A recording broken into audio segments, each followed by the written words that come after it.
So,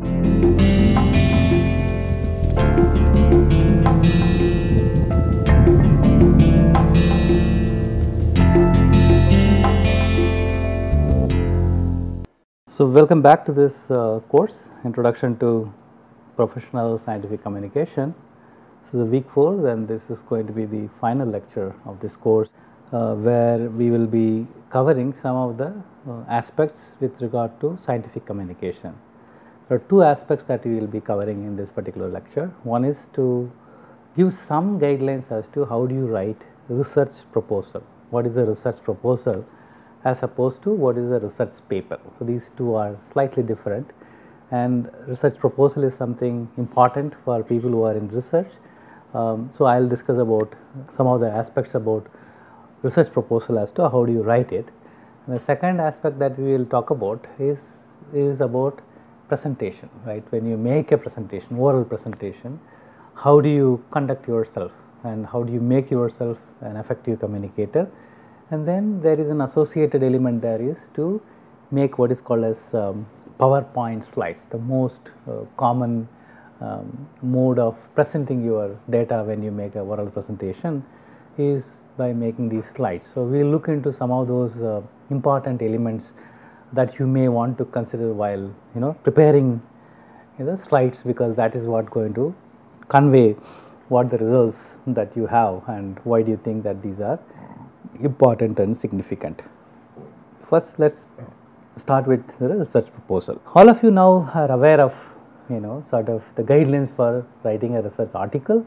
Most of the points that we discussed in the research articles should be followed even for research proposal. For example, how do you arrive at a title, how you write it abstract, what is an introduction, in a sentence what is given, what is new, what is light and what is heavy, and how to stay focused. All these things apply in everything that you write, whether it is a research proposal, whether it is abstract, whether it is a research article, or even you make a presentation. These rules apply, because these are the ways by which you can make the medium by through which you convey your information or the observations. It makes it easy for the reader or the audience to understand. Therefore, you need to keep that in mind when I am discussing about research proposal. So, whatever additional input that you need to know, that is what I am going to provide. It does not mean that what we discussed earlier does not apply here. Okay? So, you have to keep that in mind. So, let us look at these two things, research proposal versus research paper.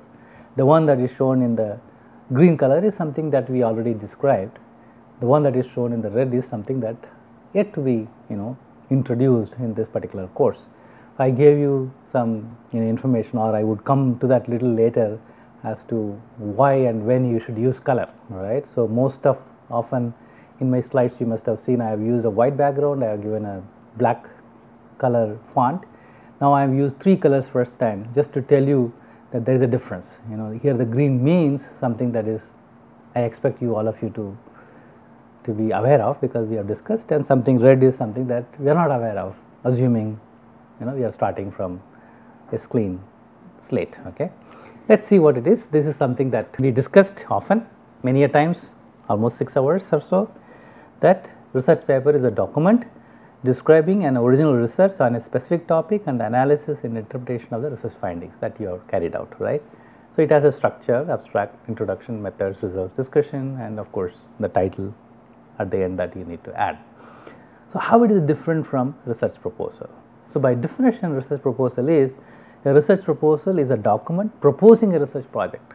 So, basically, before you are a PhD student, for example, and then you have carried out your work and you have observations, you have interpreted, you have written a paper, right.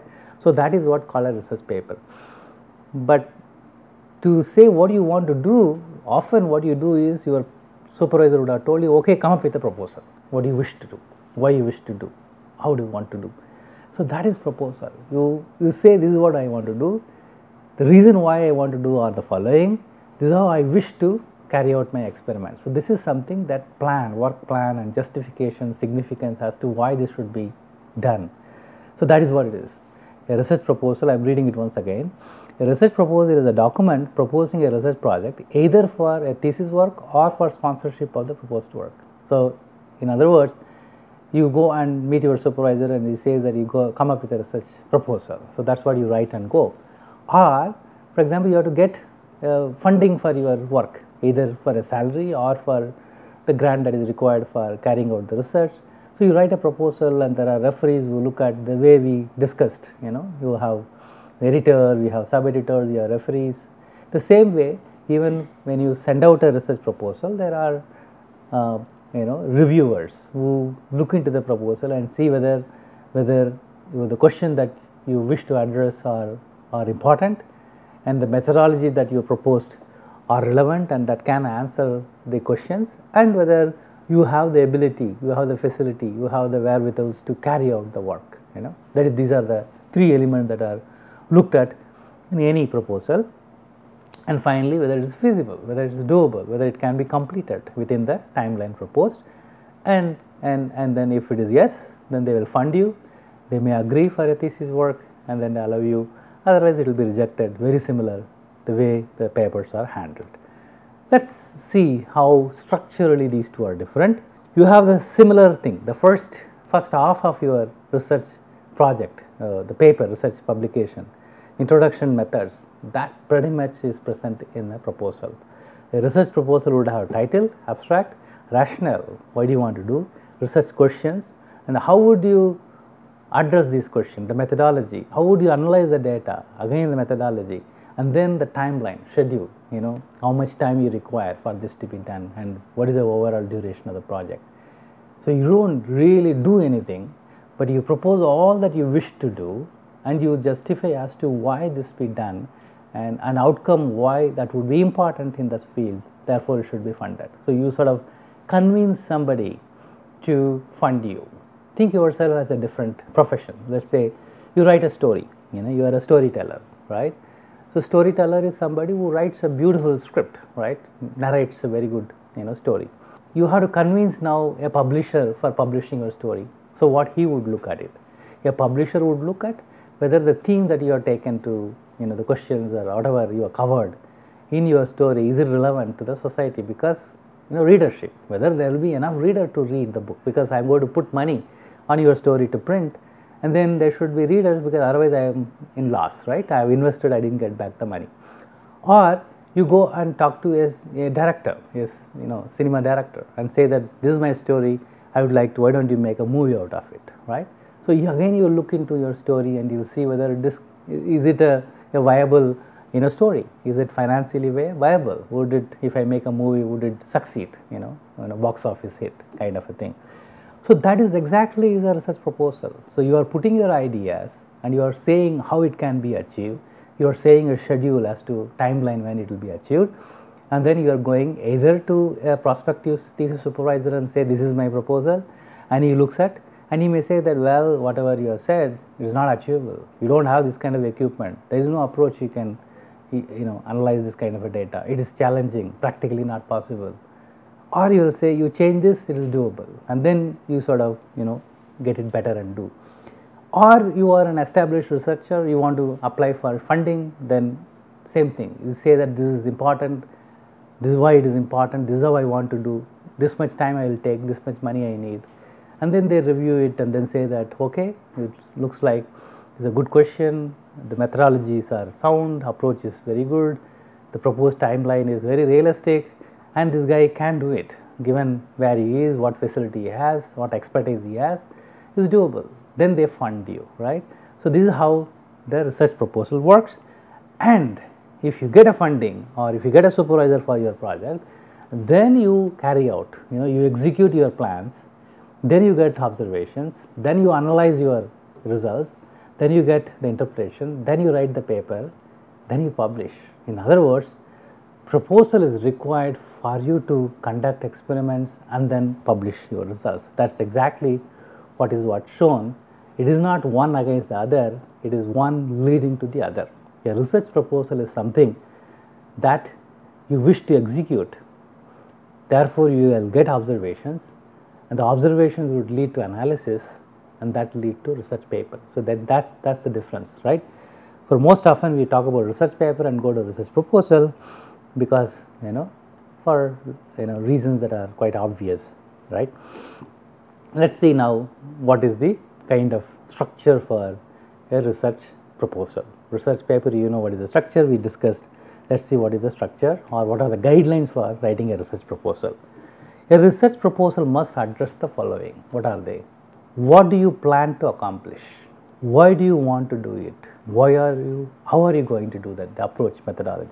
So you have to clearly tell this is a larger context, these are the things that is not explored, these are important to be explored, but you cannot do everything. So you have to say what do you plan to accomplish?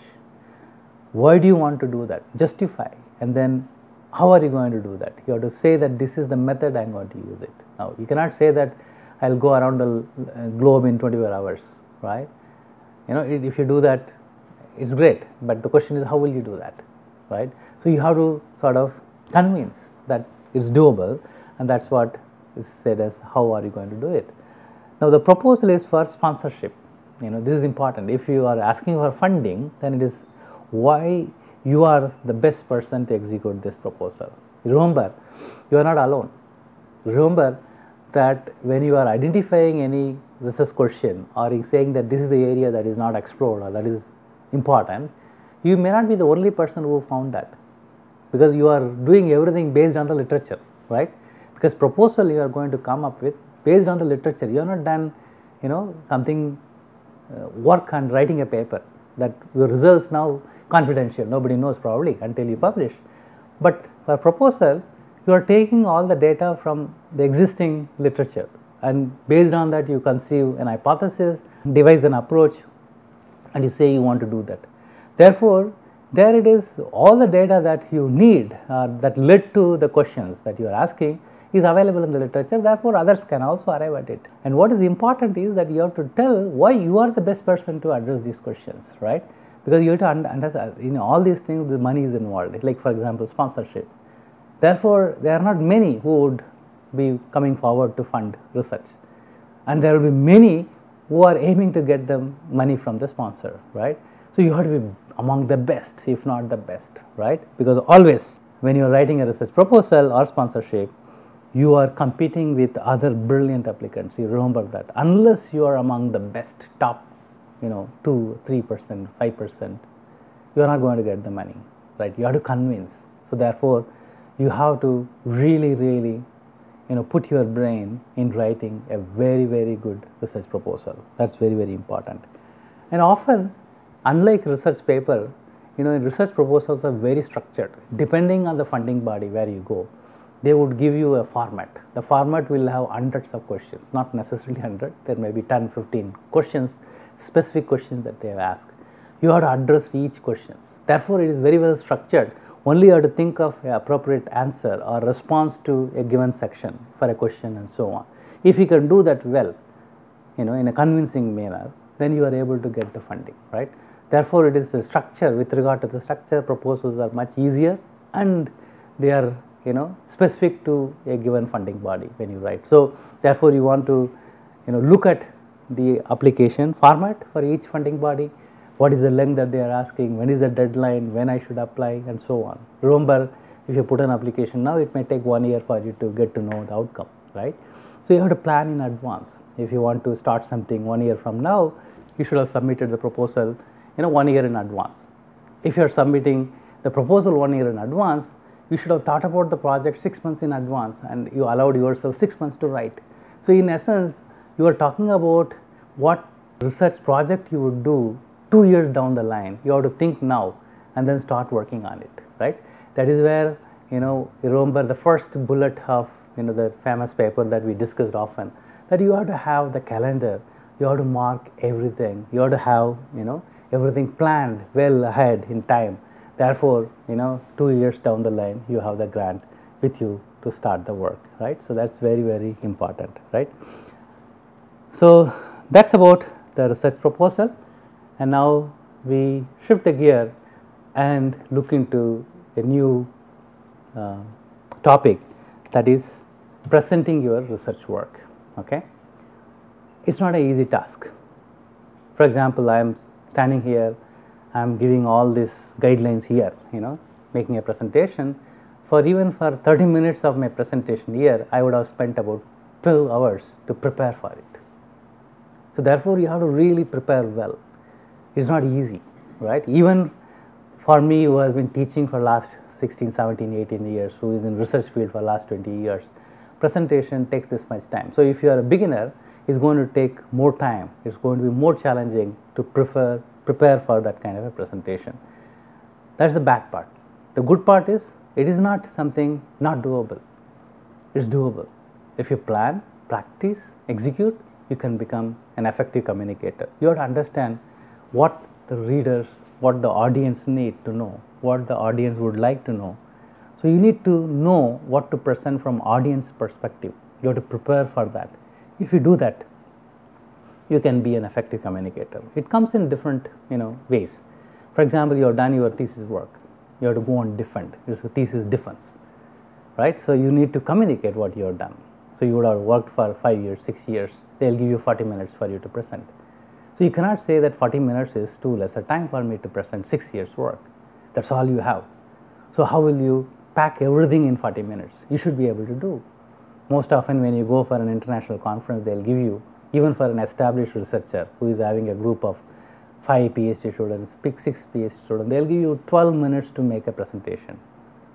So you are going to cover a research area that you have done for the last 5 years, 10 of them in your group has worked for it, and you have 12 minutes to present. You should be able to present and make an impact as to what is that you contributed. So you should know. So that's what presentation conference. Defending a research proposal. So you have written a proposal and it goes to the funding body, they evaluate it, they may come and ask you to defend, present your proposal and defend. They may have a question. So it's a different kind of a presentation there. Presenting the progress of the work. Say suppose you are funded, after 2 years of funding, they will come and ask you, okay, come and make a presentation as to what are the achievements you already made, what is still yet to be completed, why it cannot be completed, and things like that. That's a different kind of presentation. In all these things, there are certain important elements, regardless what kind of presentation you make, that you need to understand. And again, I will tell you, it's not that whomever you see in conference or defense or whoever, you will find that the person seems to be very confident and making a good presentation. It doesn't mean that he or she is not nervous. Regardless, every time anybody who goes to a stage, first few seconds, everyone feels nervous, right? It's not easy to be there in the podium, looking at the audience and then making a presentation. You can see in this cartoon again, the audience are all laughing, and the guy who is on the podium is very nervous. This happens to everybody. You have to overcome it, right? And you have to hide if not overcome, and then succeed, right? Again, I'm putting some guidelines from a link. The reason I'm putting a guidelines from a link is that you can go and refer to that, right? It gives a confidence that it is not something that only you feel that way. A majority feel that way, right? Lack of confidence, how to face the audience is not just restricted to you, and everyone feels that way. So you overcome by practice, but there are certain guidelines that you want to follow. So that's what I'm going to list now. It's from Elsevier Group, a publisher, and you can go, it's a PDF version you can download from there. So that is how to give a dynamic scientific presentation, convey your ideas and enthusiasm, and avoid the pitfalls that put audience to sleep, right? So you have to engage the audience, right? You have to engage the audience, keep them alive. They are with you throughout your 10 minutes, 12 minutes, 30 minutes, whatever the engagement, and they are able to get what exactly you are trying to say. And they remember, and next time down the line, 6 months, 1 year, they should say, oh, you are the guy who's made the presentation, fantastic. They should come and tell you, oh, you made a great presentation. That you can do. There are very simple steps, but you have to remember that to follow. We are going to really help you to walk through these steps. It's easier said than done, unlike the other ones. So let's do that. Know your audience. This is very, very important. Even before you plan for your presentation, you have to know your audience. Where am I giving the talk? Who are the audience? The majority of them. Are they from my field? Are they from different field? Or say for example, I'm a physicist. I'm giving a talk in my area in physics to an audience which is mostly physicist. Then I know the technical terms that I'm going to use, that everyone would know that. But the audience is general. You will have people from chemistry, mathematics, biology, everyone is there. So I should be very careful when I use a technical term, because not everyone would know what the technical term means. So accordingly I have to change my talk, right. So at what level you are conveying the ideas, right, that is very, very important, right. So that is how it is. It is just like the way you are talking to, for example, you are doing a research, and if you are talking to your thesis supervisor, then you can be to the point because he knows the rest of the thing. You are talking to your friend in the lab, again you can talk to the point, you can understand the rest. You are talking to somebody in a department but a different lab, you may not work on the same area, but if you explain a little bit more, you can appreciate. But you go across the road and you talk to your parents about your research problem, they cannot get. You have to get to their level and explain. So what you convey depends on to whom you are conveying, right. Whether you are able to convey or not, you have to first understand your audience. You prepare the talk accordingly. If you are going to defend your thesis, right, then it is not that whether the audience know the subject or not. It is for you to convince the audience that you have done a good work. That is the objective of your presentation. But if you go and make a presentation at a scientific conference, then you are going to say what is the significance of your discovery, right. You do not really bother about your control, this, that is, these details are not required there. They assume you are taken care of all those things. But you are going and making a presentation to defend your project proposal, there you are not going to say what you have done. You are going to say what you wish to do and how you wish to do. That is the idea that you have to sell. At the same time, you are going to give a talk in a school to all high school kids. Then you are going to pitch at a very different level. It is going to be very generic, but you are going to convey and make these students enthusiastic about science, yet convey what area you are working on, why it is important. So you have to do it in a different way. So you have to know the audience, right? What age group they are, what area they are in, whether they are expert, whether they know everything in your area. Accordingly, you prepare this particular slide. That's very important. Tell audience members upfront why they should care and what it is not, what is there in your talk for them. That's absolutely important, right? You have to tell them as to why they should appreciate your work. So you have to justify why you have done that. So often people jump on to say, I've done this, this is my results and so on. It doesn't make any sense unless you make it extremely clear as to why these questions are important and how these questions are kind of approached to answer, and then what are your observations, what do they mean. So then only they will appreciate. You have to really, really sell. Convey your excitement. It is very important. You have to say with all the enthusiasm what you got is something extraordinary, right? Because research is nothing but novelty. You have added something new to the wisdom, that knowledge that was not existed before. So that is excitement. You say that, look, I have done something, I have got something, I observed something which is phenomenal. It's going to change the way you look at it. You have to say it with pride. You have to say it with excitement. Therefore, the audience join and then appreciate what you have done. And important is you have to tell your story. Start with the context. That's very, very important. You tell context. Why this work is important. Why these questions are important. Frame the problem. You say define the problem. It is very important. Your observations are, it can come much later. You don't need to give all the detail. That's not required. They are not going to look at every data in your observation to say whether it's right, wrong, because you don't have time for all those things. But what is important is frame the problem beautifully, provide highlights of your results. Say these are the questions I asked. The questions are important for these aspects, right? And then say this is what I approached and these are the highlights of my observation. You don't need to show everything. You cannot show everything. If you have worked for 5 years, somebody asks you to make a presentation for 12 minutes, it is impossible for you to show everything, and you shouldn't show everything either, because the people are there to listen to you for only for 12 minutes. You can't expect them to wait there for 1.5 hours.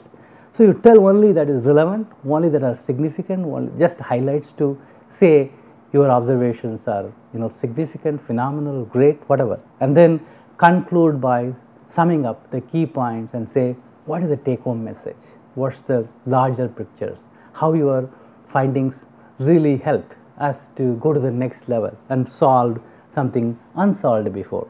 You say that really make people to judge that you are done a very good job. And the most important thing is keep it simple. Often people use all sorts of technical jargons and not many would understand. If you can say things in much simpler way, what the simplest way if you can convey that, because all you want to say is whatever you have done, the other person who is in the audience should understand. That's all. That's the whole objective of your presentation. And if you can do that with simple words, in simple language, you have to. It is not to show that how good you are in English language or whichever language you are using, or how good your vocabulary is. That's not important, right? What is important is whether you have conveyed what you wish to convey, whether the majority in the audience are able to get what you are able to say. It's extremely important that you consider this when you make presentation, especially whether it is slide or when you are conveying, when you are talking. It's very, very important. Now we are going to look into, that is a general idea. Now I am going to look into 10 tips. Again, I am quoting here. I can give my own perspective, but still I feel that it is important that I give you some links and then help you with that links, because then you can go back and read more on that and then improve your skill set. So here are 10 tips to help you to present your scientific work and leave the audience wanting more. They should feel at the end of 15 minutes, my God, I should listen to him for 10 more minutes. That's how they should feel. But if your presentation is not that way, they'll feel, my God, I wasted 12 minutes, right? So it shouldn't be that. It's okay to leave the audience with that, frame of mind that they wish to hear more from you. That's okay, right? You finish in time, that's fine. But they shouldn't be other way, right? Like they have wasted 12 minutes. So how do you make that kind of an impact? Now, these are, some of those tips that I'm going to say starts even, much ahead of you getting onto the stage. Okay, set the stage. So there's a session, scientific session, or you are going and making your thesis defense. You should first go to the stage. When nobody's around, you go there. And then you see where is your laptop, where will you present, where is the screen, where is the podium. If you stand there, can you see the screen? Often the screen will be on this side or that side, but you have to look at this screen as well as the audience. You have to do that. So you have to have a kind of a familiarity to that audience, right? To the venue, right? And then understand, like where is the laptop, where is the switch, where is that. So therefore you don't. There at times the podium is in a corner of a stage. Next to that there are steps. So you have to be watchful that if I step back a few steps, then you may fall down. So you have to know where everything are. That you have to understand. That is extremely important. You need to know the surrounding, and you also need to know where are you sitting. How will you come to that place? You get confused at the last second. Should I go on the left side or right side? You have to know, plan it, everything. Therefore you don't confuse, right? Or you don't get confused. That's what I have shown you. So this is the typical kind of a seminar room. There are people sitting, there is a podium, you see that there is a screen, podium at the corner. More often you stand in a direction that halfway you can see the audience, the other half you can see the slide, the screen. So on a podium when you speak, you have to take the audience to look at the screen, as well as you should keep looking at the audience, because when you speak they look at you. And you also have to guide them, on the screen. So therefore, you should be able to see both. So you have to stand in such a way. Therefore, you to know how the surrounding, what are the surroundings, how to reach there, and things like that. And even before, this is when the hall is empty, when nobody there. You go load your slide, check it out, try it out few times, and you know that okay, this is doable, right? Don't assume that you can do that, because most often these guidelines for the beginners. So you want to do that because there is a session break, you can go and do that. Get ready to perform, right? So that is important. So you have to be mentally ready, mentally there in the podium. Even if you are not sitting there, you are sitting among the audience, you have to be mentally ready. That you have to say, in another 15 minutes I will be on the podium, I will be facing everybody, I am going to say this, right? You have to be mentally ready. You shouldn't be scared then, right? Be confident and be ready, right? So you have to make yourself ready. So you make sure that you're dressed up well, and you don't, thirsty, you had some water, whatever it is, or carry a bottle of water if it's not available.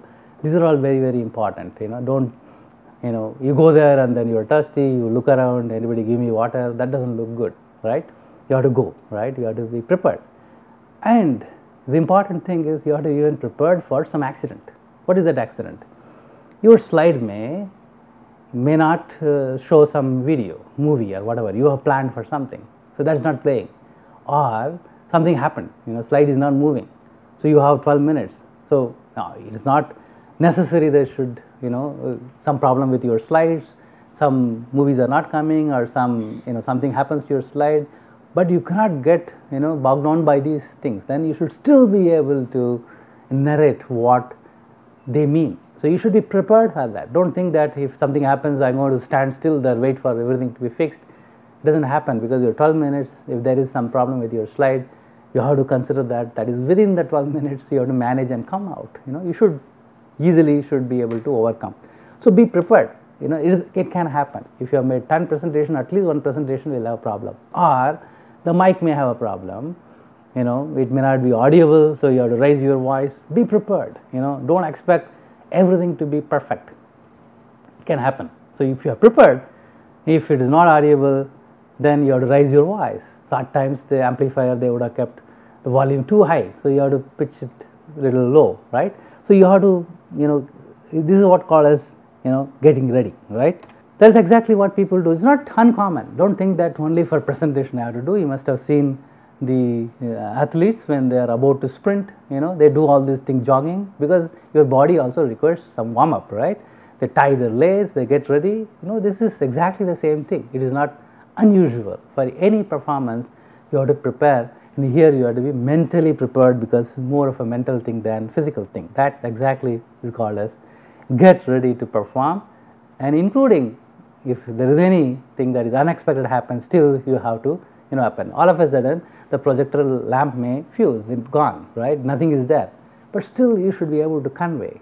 These are some elements that you need to keep right up to the podium. It's important. So somebody going to announce so and so is going to go and make a presentation on this title, right? So you're going to walk only when your name is called, right? You're going to walk. Now, how are you walking is important. People are going to watch. They may not know you. Now they announced Mr. Sharma is going to come and make a presentation, right? Then you stand up, and everybody is sitting. One guy stands up, and then everybody is going to watch you. Then it's going to be 15 seconds for you to come from your seat to the podium. Everyone is going to watch you, right? That is the time everyone is going to watch you, because they see who is this guy, right? So how do you walk to the podium is very, very important. You may be nervous.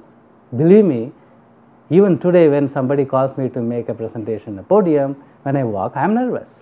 Everyone, most of us are nervous, even after many years of presentation.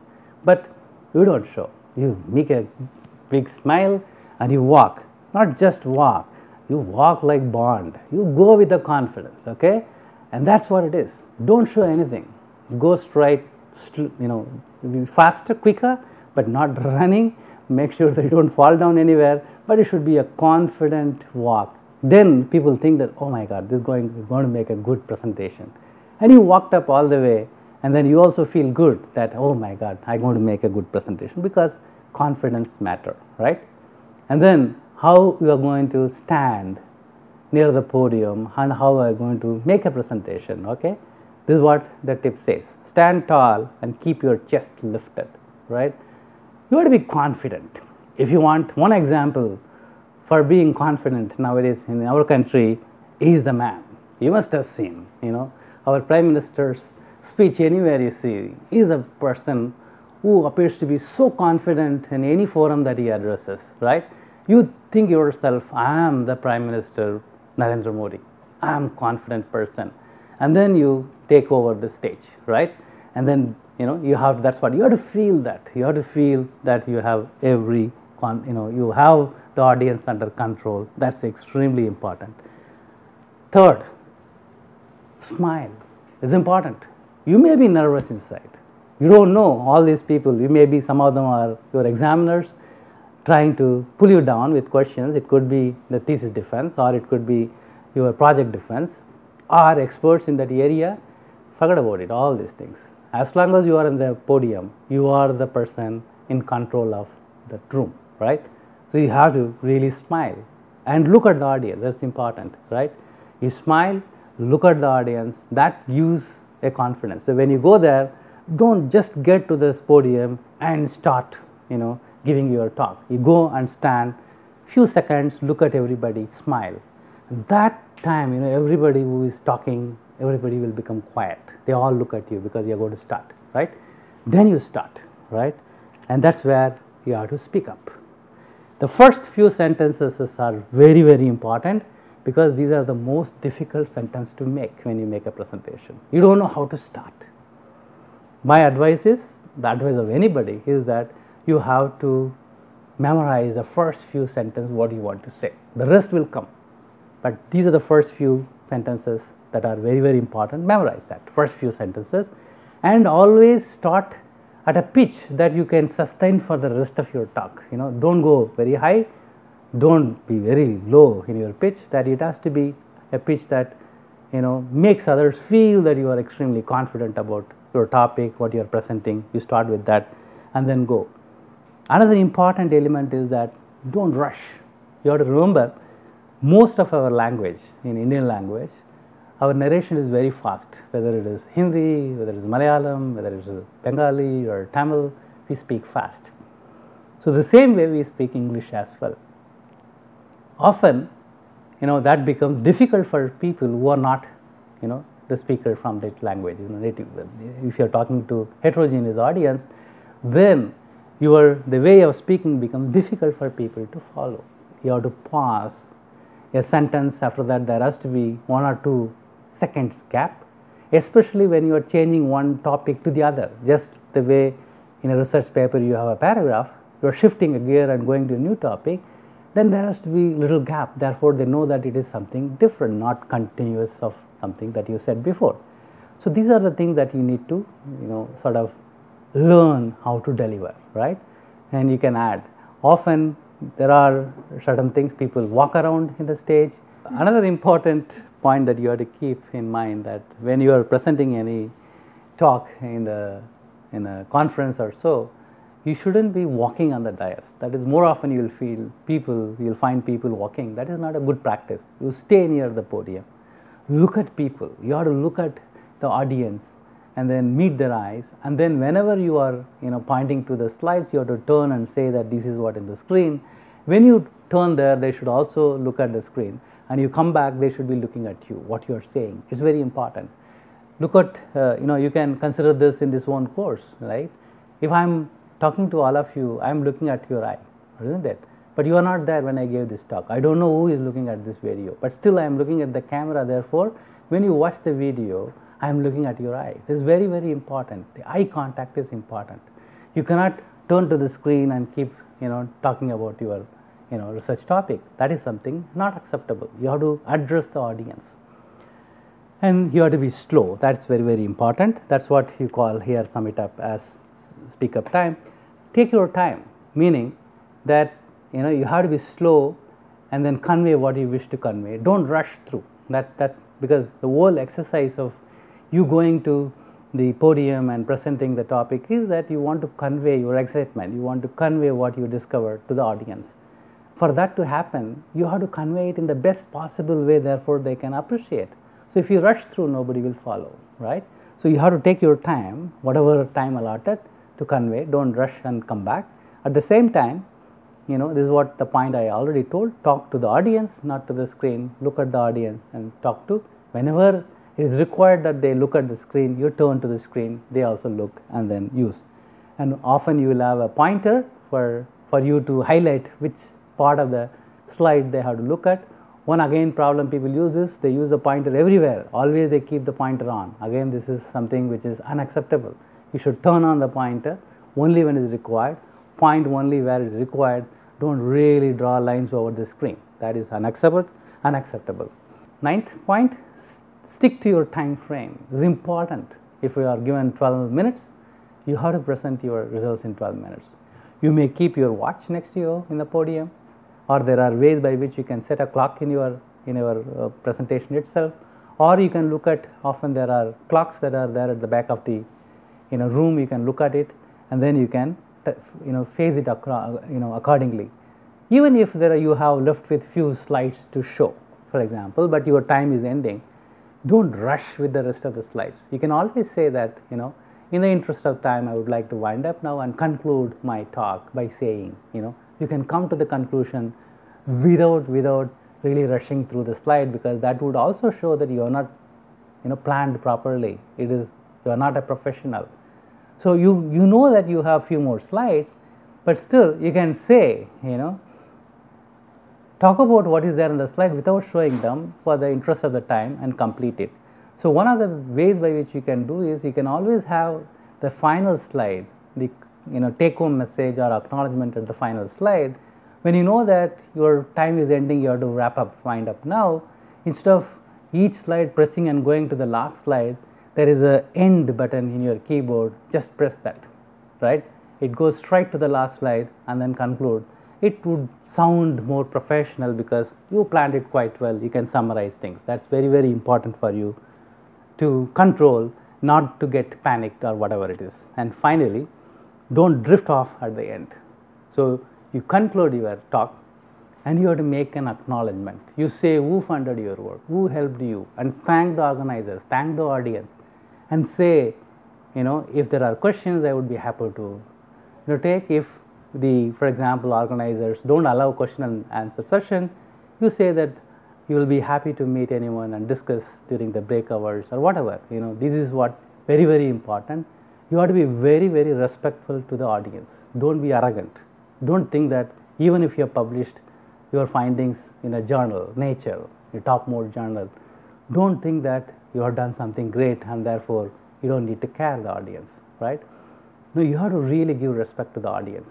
And if there is a question and answer session, you have to be very, very respectful. Even if it's a stupid question, you cannot say it's a stupid question.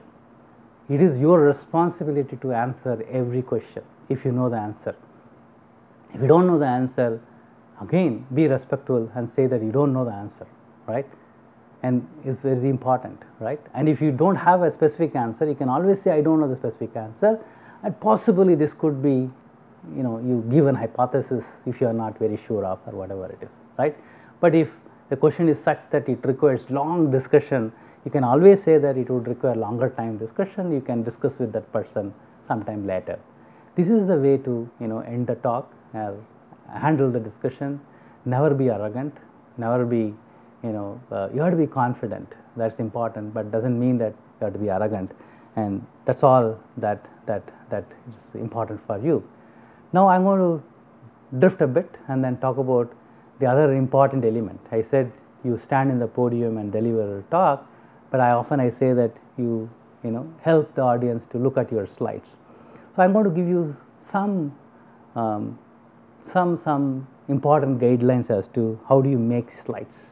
Nowadays you guys have seen there's a PPT, what you call PowerPoint presentation, right? So that is something that has become very, very common for making presentation. It's extremely helpful. At the same time, because of all the embedded features of the PowerPoint and other features that are present in PowerPoint software, people like to use everything, and make it very decorative, make it very artistic, but that's not the purpose of scientific presentation. Let's see what are the important guidelines when you are making PowerPoint slides. Less is more, important that, remember that. Plan your talk well ahead and make slides accordingly. You know to whom you are addressing, how long, what is the duration of your talk, and make the slides accordingly. You have to plan your lecture and make slides as per your lecture. It's not the other way around. You make lecture and plan your talk. This includes the audience and the duration. So you have to embed that when you make slides.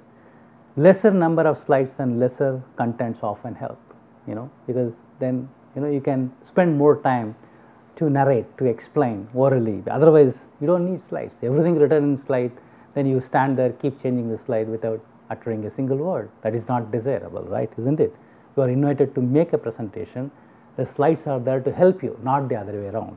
Therefore, lesser number of slides and lesser content often helps. Avoid animation unless required. This is very, very important. Most often, even for bullets, people make the bullets coming really like bullet from all the directions, right? That's not desirable, right? Animation is like an intruder there's a typo here. Animation is like an intruder in a cricket match, unless it is an emergency. You must have seen, India, Pakistan, India, Sri Lanka, they're playing, all of a sudden some guy would enter the pitch, right? Then the security will come take him out. It is a distraction. Exactly that's how the animation is. But if there is an emergency, somebody is hurt in the cricket field, he falls down, then there are two guys who come with a stretcher. This is essential there. He has to come inside. Your animation should be like that. You cannot explain something in the absence of animation. Animation helps you to explain better. Then you bring in the animation feature. Otherwise, never bring animation. Use of various colors, often you see in the slides. You use various colors only if it is required. I gave you an example some time back how the green, red sort of indicates something. You may use 2 to 3 colors in a slide to emphasize a point, like something like, I said something, a point that is already discussed, something, a point that I wish to discuss in the future, right? But not otherwise. If it is not required, if you can convey things with just one color, right, like here, black and white, it's good enough. The white is the background and then you have used black color font, it's good enough. Undesired use of color may mislead the audience because they will be scratching their head as to why it is red, why it is green, does it mean something, did I miss something, right? Because that conveys, everything conveys something. Here you see there is a title which is bold font, bigger font. There is subtitle which is the same font as the rest of the thing, but it is a bold font. That tells it's a title, right? Everything conveys something. So if you use a color, then the audience immediately think that it conveys something. And if you don't, if really that is not the intention, then the audience would think that there is something that they have missed. Okay, that's not good because you are there to make sure that they don't miss out anything. Be consistent with the use of font size, color, format. You cannot have one slide in which you have used 5 different fonts, right? Times New Roman, Arial, Script, and then you have used some in some color, some in different color, or across the slide you use different font size. These are not good, right? You have to use the same format. Highlight one point at a time. If your slide is crowded like this, I have not brought in all the points in one go. You must have seen here every point come one after the other. Therefore, you can keep the audience with you, right? It's important that you keep the audience with you by highlighting one point at a time. This is a bad example, right? This is full of words. This is a bad slide, crowded with too many words. Who will read this? Nobody will read this. Then why are you putting this slide? It's useless, right?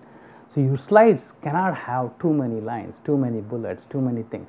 Showing 1 or 2 points at a time will help the audience to concentrate on your talk because you want them to look at you, listen to you when you speak to them, and turn to the slides only when you want them to do that. If you fill your slide with everything, then they are not going to look at it, right? So follow them, right? You have to follow them, whether they are understanding, like when you turn, they are there, and then you have to come to you, listen to that they listen to you rather than reading from the slide. These are very, very important, right? Use of font in a slide. Use font size that is large enough because people even at the back of the row should be able to read your slide, and you should know that how big the projection is. If it is small, then it's going to be very, very difficult. Font size 20 to 30 is normally acceptable range. That is what being used here as well. Title should have larger font size or in boldface. Therefore, it is that is the title. Have space between the line. Line spacing is important. Use common, easy to read font type, Times, Arial, etc. Don't use something that is very difficult. Examples are here. All caps, it's difficult to read. Remember that. Bad example. Or colors that are, like what is shown here, yellow color in the white background, or very, very light color font, you can't read. Too small in font size, you can't read. One word or each letter having a different color, again bad examples. These are some of the bad examples. What are some of the good examples? Either you have a white background or light background, and then have dark color font, in the light background, like what is shown here. You can have black, red, blue color font, but background is white. Or you have a background that is dark and the font color is, light. So this is the contrasting thing that you should maintain. You cannot mix and match, then it becomes very difficult for people to read. Some of the examples are here. You have colorful background, no matter which font color you use, you can't read some of them. You cannot use this kind of background. On the top, put some words and things like that. These are meaningless, right? Don't use this. And that's pretty much is the end of the lecture. I've given you some ideas, some tips, and I've given a lot of references. That's what I try to do all across the course. I've given you enough of links. We'll link all these things in the reading material on the portal when you will be finishing each week. That will be enough reading material. You go and read, and I'm sure that the entire course helped you to get better with your scientific presentation skill set, and hopefully you would be feeling happy that you have credited the course and completed 10 hours of this particular course. All the best to all of you. I'm sure you're going to come out with flying colors wherever you go. This course is going to help you to do better than what you have done otherwise. Good luck.